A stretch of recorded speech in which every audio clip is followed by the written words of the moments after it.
All right, let's take our Bibles this morning. Turn to Proverbs chapter number 15, if you would, please. We're going to read through a passage this morning that it's not going to sound anything like the title or the content of the message. But I want you to keep that in mind, because sometimes we read the Bible and we're seeing the words, but we're not connecting the dots as to what God is trying to get across to us. Proverbs chapter number 15, verse 25. The Lord will destroy the house of the proud, but he will establish the border of the widow.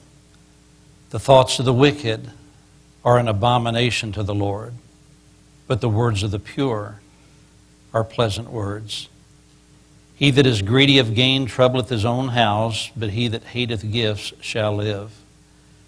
The heart of the righteous studieth to answer, but the mouth of the wicked poureth out evil things. The Lord is far from the wicked, but he heareth the prayer of the righteous. The light of the eyes rejoiceth the heart, and a good report maketh the bones fat. The ear that heareth the reproof of life abideth among the wise. He that refuseth instruction despiseth his own soul, but he that heareth reproof getteth understanding. The fear of the Lord is the instruction of wisdom, and before honor is humility. I want to bring a message this morning on the subject, a love letter from God. Throughout time, people have expressed their love in a lot of different ways. Sometimes love is symbolized in a deed. Most of you have heard of the Taj Mahal. That was built after this individual's wife passed away. And he spent something like 22 years building this, and it was something that was dedicated to his wife just to show the world how much he loved her. Sometimes love is found in sacrificial acts. Dietrich Bonhoeffer was a pastor. He was from Poland. He was pastoring in Germany. And when World War II broke out, all of his friends told him, you need to leave because this thing's going to turn into a mess. He left, came to America, stayed here for a short amount of time, and then he decided it was his job to go back and to minister to those people who were going to be shipped off to the concentration camps, who were going to be oppressed. And he did go back. He ended up getting involved in actually trying to bring about an assassination plot against Hitler, which was discovered almost toward the end of the war, and he was hung because of that.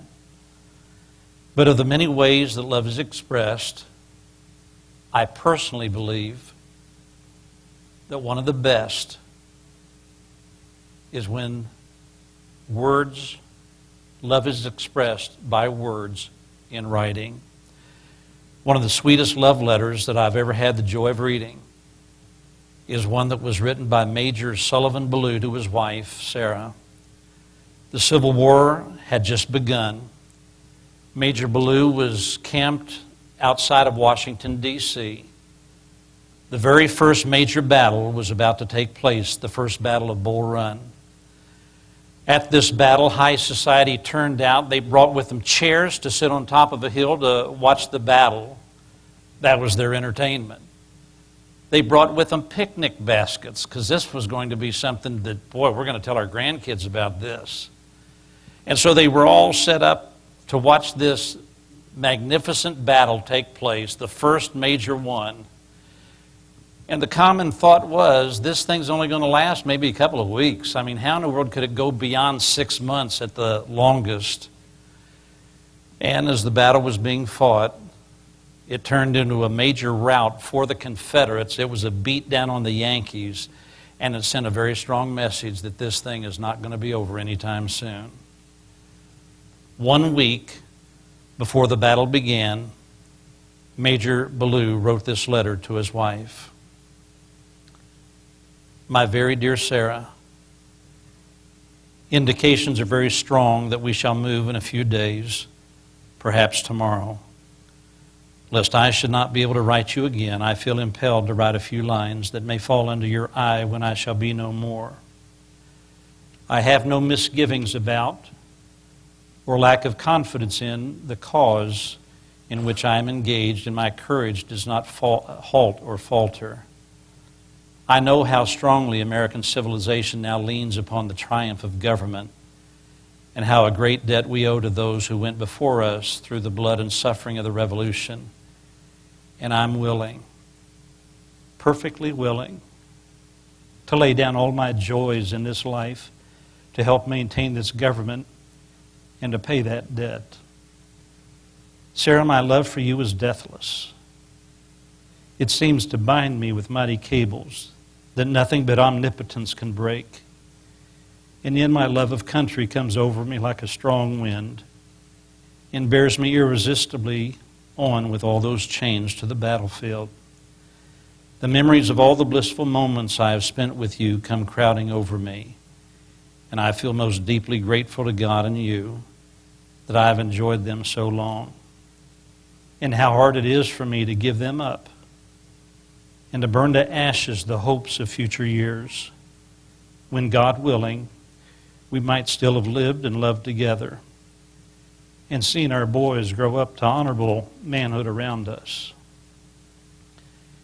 If I do not return, my dear Sarah, never forget how much I love you, nor that when my last breath escapes me on the battlefield, it will whisper your name.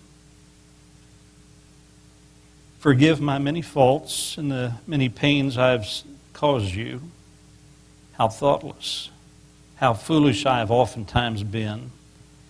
How gladly would I wash out with my tears every little spot upon your happiness and struggle with all the misfortune of this world.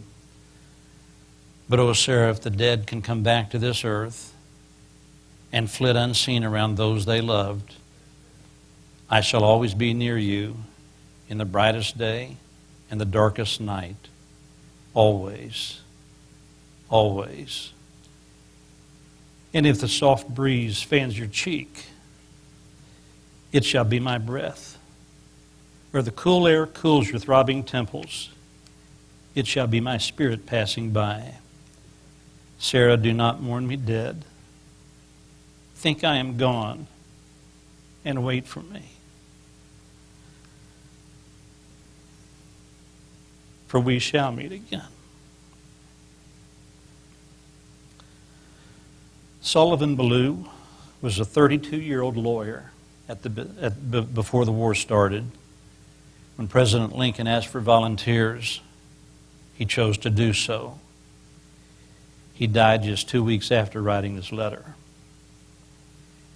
In this passage, we're faced with a description, not of the wise and the foolish, which has been a constant contrast so far in the book of Proverbs.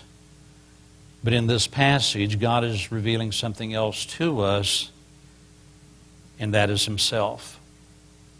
And who was he writing to share this information with? It was to you and I, the objects of his love. In verse 25, if you'll circle the word establish, he first presents himself this way. He describes God's hedge of protection. He said, the Lord will destroy the house of the proud, but he will establish the border of the widow. God has always displayed a very, very tender heart for widows. He seems to take great pride in the fact that when a widow was left behind in a very cruel world with no husband or family to watch over them, he was to be their protector. The word establish means the best state, secure.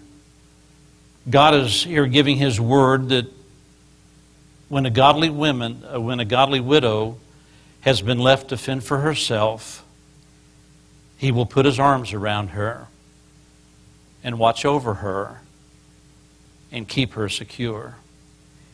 He will ensure that she is kept safe and sound. Well, why would he commit himself to doing such a thing? Who else did she have? There was no church. She had no husband. In many cases, most cases, there was no family to look after her. Back in Bible times, it was a cruel and harsh time, but it was 100 times worse for a widow. And God viewed these dear individuals as helpless, easy to be taken advantage of. And so He stepped into the void left by the husband, and He promised to become their security, to be their hedge of protection. Take a look at verse number 26. And there we find God's likes and dislikes. And He tells us, the thoughts of the wicked are an abomination to the Lord, but the words of the pure are pleasant words. My wife and I have been married for a lot of years. We met in high school. After we graduated from high school, we got married. We've been to a lot of places around the world. And over the course of the decades, we have come to learn what each of us like and what we dislike. My wife loves pumpkin pie, pumpkin roll, pumpkin cappuccino. If they made it, she'd probably like pumpkin perfume as well. I hate pumpkin. She can have a whole pumpkin pie. She can have it all by herself because I'm not going to taste one bite of it. I never drink pumpkin cappuccino. I like them. But she knows that I like double stuffed Oreos and Oreo blizzards and Oreo cologne. I'm into all of it. But what does it matter who likes what or who dislikes something in a marriage? When you love somebody, you find out.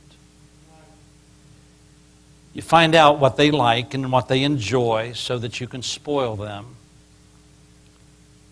You find out what they don't like so you can avoid it. In this verse, the Lord is revealing two things about Himself, and He's hoping that God's people is really paying attention. He first mentions the word abomination, which means disgusting. God is here telling those who care that there are certain things that we do that are disgusting to Him. Things that He doesn't like. Things that are disheartening, like evil thoughts. And if you really want to do Him a favor, conduct your own Bible study sometime. Take a look through the Bible and see the abominations that are mentioned. And please keep this in mind. If you do one of these, it doesn't mean that you're going to hell. It just means that you've done something that is disgusting to God. He can forgive it, but when you continue to do it, He doesn't like it. Likewise, He also tells us that which He loves. And in that verse, one of the things He's telling us is He likes to hear words coming out of our mouth that are pleasant, uplifting, encouraging. And when He hears us talking like that, He knows that we're trying to please Him. And so what He's saying is, I love you. I want you to love me back. Because of that, please understand there's things that I don't like, and try to avoid them. And likewise, to please me, there are things that I love and cherish. And your conversation is one of them. Verse 27. If you'll circle the word greedy and the word hateth. Third thing this morning is God's jealousy. He is wanting us to understand He's jealous. He that is greedy of gain troubleth his own house, but he that hateth gifts shall live. While there is a contrast found in this verse, the greed of money versus this matter of hating gifts, they kind of go together and combine themselves to reveal what God is like. When we get to heaven, what's He going to be like? One thing that we'll have reinforced at that time is the fact that He is very jealous. Any wife resents another woman trying to take her husband. Any husband should be ready to go to war with anybody who's trying to steal his wife. And those are not sinful feelings. In fact, those feelings resemble how God is. We've been made in His image. There are certain things that we do down here that reflect Him and His nature and His character. They're simply examples of godly jealousy. You see, this morning God views Himself as being married to those who are saved. So what's the problem with this matter of greedy of gain that's mentioned in that verse? The problem is that this person may or may not be saved, but their only consuming love is how to get more money. Everything is wrapped up in finances.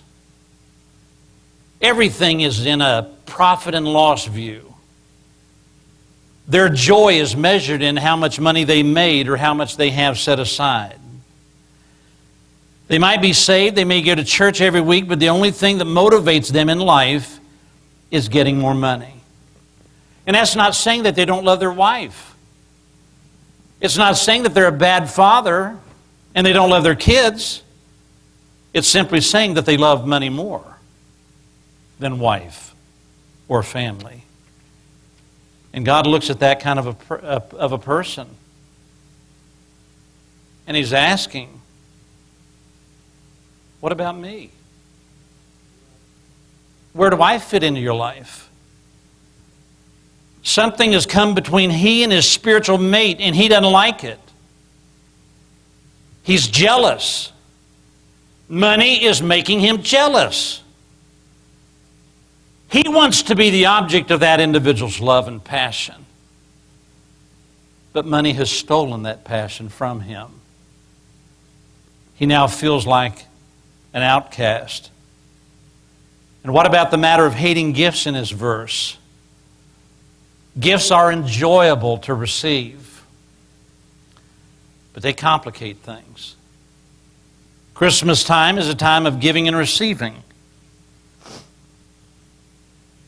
And the complications many times are that in order to give those gifts, there's unnecessary debt brought about by them, plunging a person even deeper into a financial problem. Or to make up for what they spent, they cut back on their giving to the Lord. Gifts complicate things. I mean, here it is. Christmas is supposed to be the Lord's birthday, and He got the smallest gift, more than likely, as any family member. We bought the kids this, we bought each other that, we bought ourselves whatever. What did God get out of it? It's His birthday. So what does it mean to hate gifts? It does not mean to refuse to receive one. It means that the number one joy in our life is not the gift or even the person who gave it, but our number one joy is still the Lord. It means that we are to graciously accept that gift, but the Lord is kept in our hearts as the greatest gift of all. I've had the good fortune of traveling a lot in my life. When my wife and I lived in Germany, we traveled a lot. We went to England, and I've been in Spurgeon's Tabernacle, rode on the Tube, which is England's subway. I stood on the battlefield of Waterloo, where Napoleon was defeated. I've been to Auschwitz, the concentration camp. Been to the Eiffel Tower and the Grand Le Mans race in France. As a pilot, I was able to go to a lot of ports along the Mediterranean, including Israel. I flew off the coast of Egypt. I visited missionaries over the years. Went to Navajo reservations here in the States. Went to Australia a number of times, England, Italy. And to be honest with you, I've come to the place in my life, I don't like traveling. Been there, done that. I don't like sightseeing. Well, preacher, what do you enjoy? I like coming to church. I like going to the fall festival and watching a bunch of idiots throwing all kinds of money at desserts. I enjoy being around this place. I enjoyed going to the tractor cafe or whatever it's called at some tractor dealership where they cook food and stuff. And the reason is because that's where our people are. England, you can have it. I just soon stay in Kokomo. Australia, I had a guy call me up one time and I said, I don't think so. A number of years ago. I've been there, 4 or 5 times and kind of thought that was enough. I'm not into sightseeing anymore. I just like being here. And that's because this is where our people are. And when anything comes between the Lord and His people, He becomes very, very jealous.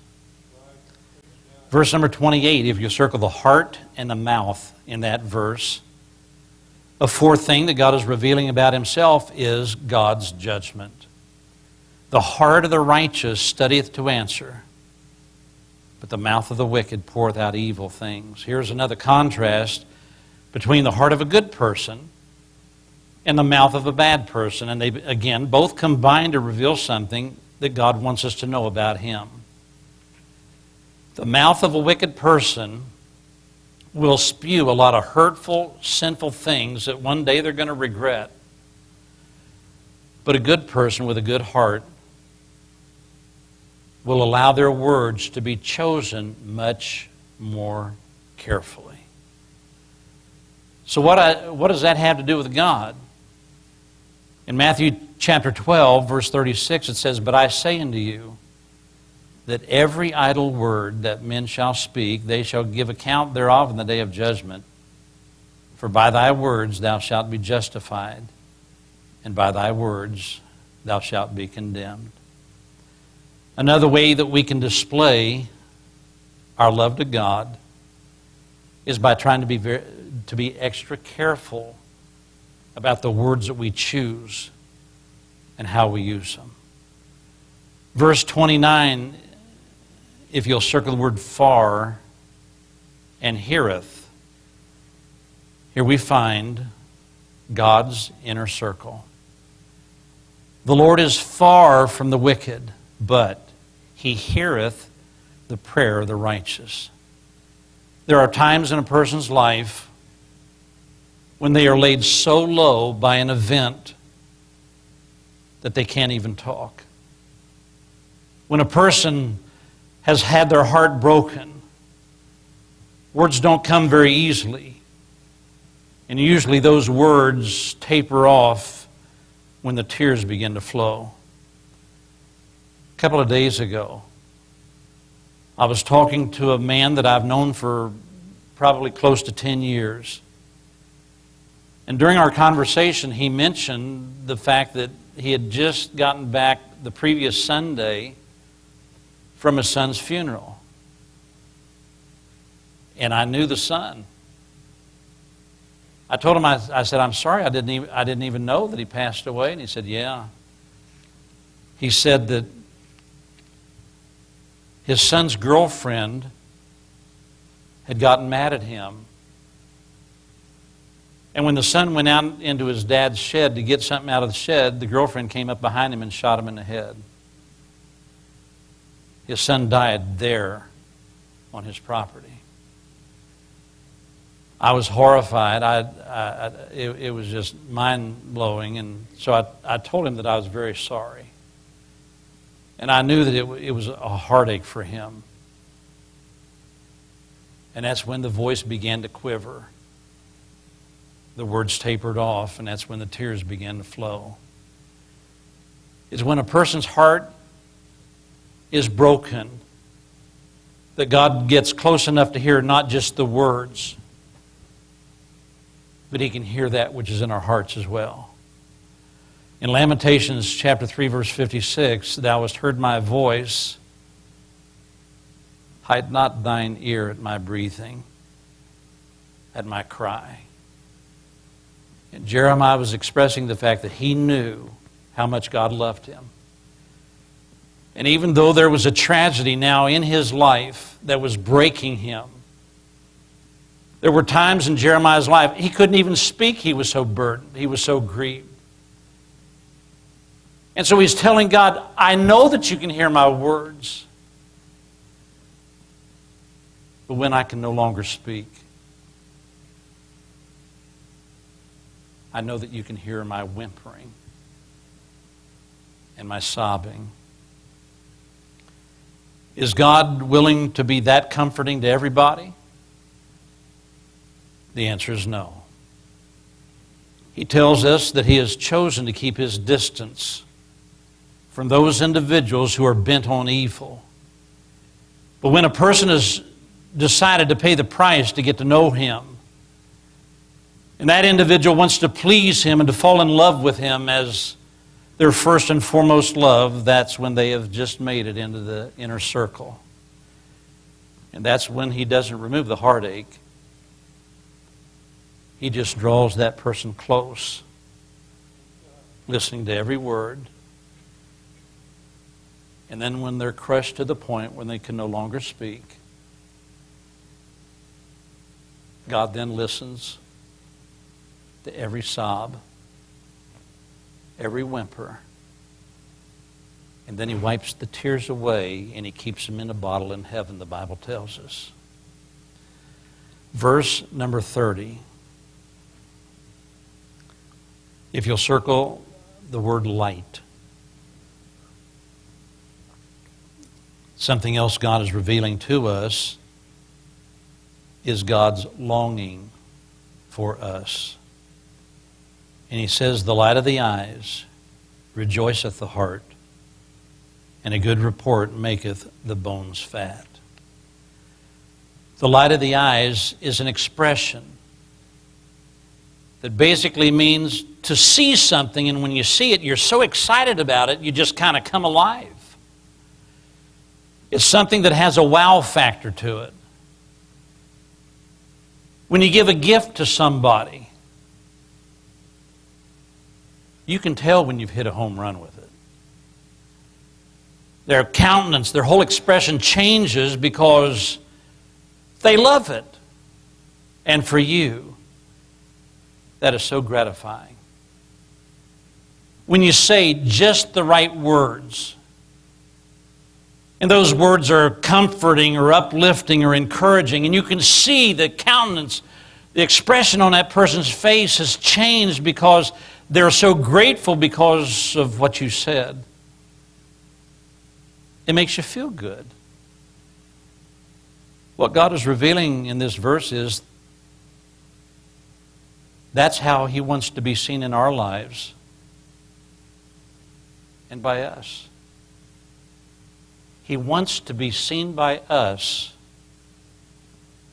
as the light in our eyes. He wants to be the wow factor in our lives. He wants to see how excited we are when He responds to us, or when we know that we've been brought into His presence. And not only that, He would like to hear us telling other people, giving a good report about Him. He wants to be bragged on. He wants to be glorified and exalted as we tell others what He's done for us and how good He's been. In other words, He is heartsick. He's head over heels in love with us. And He wants us to feel the same way about Him. Verse 31. Circle the word reproof. And here we find God revealing His friendship. The ear that heareth the reproof of life abideth among the wise. He that refuseth instruction despiseth his own soul, but he that heareth reproof getteth understanding. Right after the Lord shared with us how much in love He is with us, He then reveals an even greater depth of that love. And He does something that most of us would not even consider doing. And that is, He's willing to pay the price for being a best friend. So what is so unique or special about that best friend kind of friendship? When God sends a friend into our lives, that friend's love will be tested by honesty. Because we never want to hurt a friend. We don't want to disappoint them. And yet sometimes we need to be honest with a best friend. Most of the time, people will not jeopardize losing that friendship, and so they will not share with them what they ought to hear. A true friend will not go along in order to preserve that friendship. And when God rebukes a godly person, He's risking that very friendship. What if that person gets mad at God? What if they're rebuked, perhaps in a sermon, and God's using that rebuke to help somebody? What if that person decides to quit church? What if that person, after being rebuked by the Lord, they decide to turn their back on God completely? Now, if you don't think that those things can happen, go back into the Bible and take a look at what happened to Cain. God rebuked Cain, and he turned around and killed his brother out of spite. Just look at what Lucifer did. He led a rebellion against God and brought about the fall of mankind. But if God knows that some people are not able to handle that rebuke, why in the world would He allow that rebuke to take place? The reason is because the truth is what sets us free. And a real friend is always willing to risk that friendship, and they'll do so out of love. Verse 33, if you would. Last thing this morning is this. God is wanting to reveal His weakness. God has a weakness. If you don't get anything else out of the message this morning, write it down. God has a weakness. Circle the word humility. The fear of the Lord is the instruction of wisdom, and before honor is humility. By God's weakness, I do not mean that He has any shortcomings. I don't mean that He has any faults. But there is one area where He is somewhat vulnerable and tender-hearted because He has chosen to be. And that area is in the matter of humility. Well, how powerful is humility? I mean, God is infinite in strength, and yet there's one area that is somewhat vulnerable. King Ahab was the worst king in Israel's history. He was a murderer who trampled upon the Jews' religion with delight, and he was almost successful with wiping out Judaism in the whole nation. And on top of that, he was married to the wicked witch of the West, none other than Jezebel herself. But when Elijah rebuked Ahab and told him that God was going to send his judgment because of his evil life, something happened. Something clicked inside of Ahab. He humbled himself in sackcloth and ashes. He publicly displayed the fact that he was heartbroken about his treatment of God. And what was God's response? Listen to this. He was moved by it. God was changed by this lost man who chose to humble himself. In 1 Kings 21, verse 29, the Bible says, "Seest thou how Ahab humbleth himself before me? Because he humbleth himself before me, I will not bring the evil in his days. But in his son's days will I bring the evil upon his house." How in the world could God decide to show mercy on a man like Ahab? The reason is because Ahab accidentally stumbled upon God's weakness. That one thing in an eternal God where he's a marshmallow. That one soft spot in a God who is invincible. And as God looked at Ahab, he saw something that he doesn't see very often at all. In fact, it's pretty rare. But when he sees this thing called humility, his heart melts. And the doors of his mercy are swung open. What we have just seen in this passage is a love letter written from God to somebody very special, and that is you. He yearns for the day when he'll be able to, when you and I will be able to see him in all of his glory, when we'll not be hindered by a body of flesh and blood, but will at that moment be able to love him with all of our might and being. There was a 96-year-old man who had just recently lost his wife of 72 years. I think this happened maybe 5 years ago. There was a local recording studio in his hometown, and they put on a promotion. They were trying to encourage people in the community to write their own song and sing it and then send it in to the recording studio via email. If they won, they would then have their video posted on YouTube. His name was Fred. His wife's name was Lorraine. When he heard about this promotion, he sat down and he wrote a song to his deceased wife.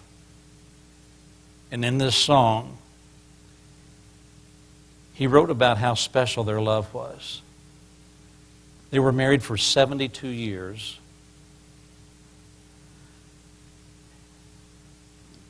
I don't even know if he had a computer, if he knew how to use it. He just wrote it out longhand. He mailed it to this studio. Well, the studio's getting all kinds of emails from people that have written their songs and sung it and that sort of thing, and then they get this big envelope, has this handwritten song in it, and there's a note in there that says, "Sorry, I couldn't sing it, but if I did, I'd scare somebody. Can't sing. But this is a song written about my wife." And what a special love that we had. The individual in the studio read through the song and immediately knew this is powerful. This is something that we want to bring to life. And so they called up Fred and said, "Hey, we read your song, we like it. You're supposed to sing it.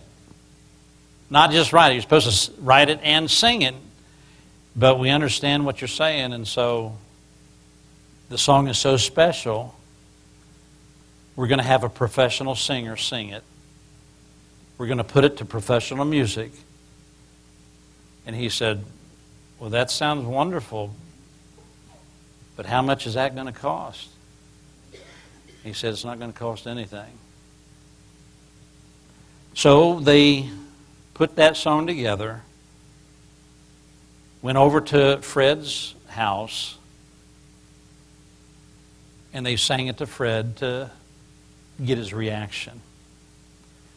Let's show the video. Just a very, very brief one. Fred's 96. His wife died when she was 91.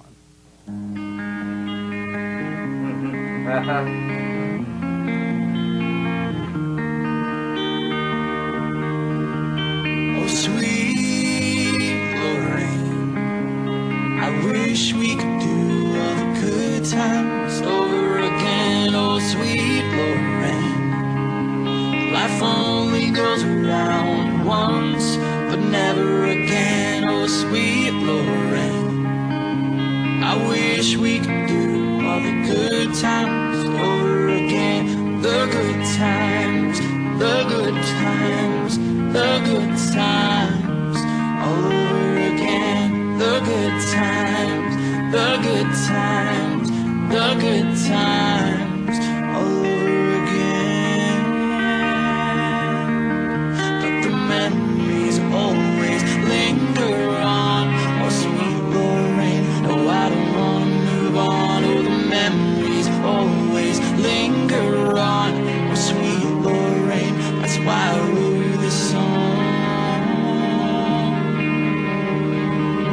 Oh, sweet Lorraine, I wish we could do all the good times over again. Oh, sweet Lorraine, life only goes around once, but never again. Oh, sweet Lorraine, I wish we could do all the good times over again. The good times, the good times, all the good times all over again. There are some in this life who've been blessed with an unbelievable marriage. If a man can love a wife to that degree, how much more special is God's love for us? Let's bow for prayer. Father, please bless your people this morning. And Father, there are some here this morning with a heavy heart. If they were even to attempt to discuss their situation, they probably would not even be able to complete it with their words. They just begin crying. There are some here this morning, they've already lost the love of their life. And I pray, dear God, that you'd help them to see that they need to make sure that they focus that love on you. Holy Spirit, would you help us this morning to have a tender heart about you? Would you help us to realize the things that you like, things that you dislike? And I pray, Lord, that you'd help us to grab hold of this brand new year as an opportunity to get closer to you than we ever have been before. Our heads are bowed and our eyes are closed.